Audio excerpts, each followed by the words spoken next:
3 सितंबर 2025 को सरदार अख्तर जान मेंगल साहब ने कौमी असम्बली की रुकनीत से इस्तीफ़ा दिया था और किन बुनियादों पे दिया था वो एक तवील प्रेस कॉन्फ्रेंस पार्लियामेंट हाउस में उन्होंने की थी और मैं उनके साथ मौजूद था। हमारे तहरीक के सरबराह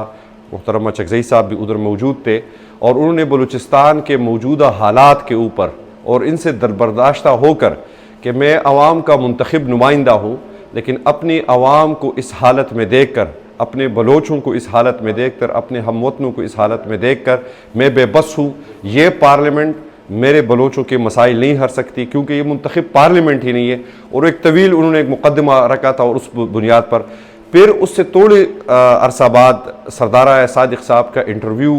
नशर हुआ था आपके ही जियो के प्रोग्राम हामिद मीर के साथ और उन्होंने उस इंटरव्यू में स्पीकर साहब ने खुद ये कहा था कि जब तक वो खुद तशरीफ़ नहीं लाते, फ़िज़िकली मेरे दफ्तर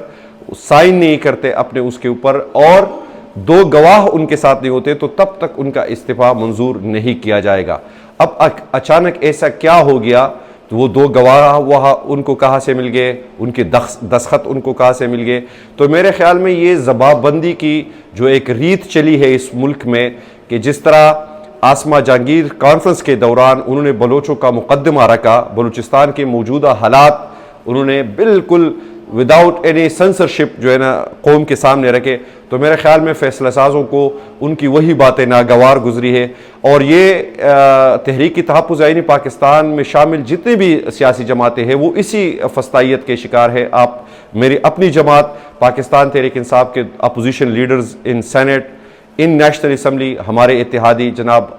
मुहतरम हामिद रज़ा साहब, उनको भी इस तरह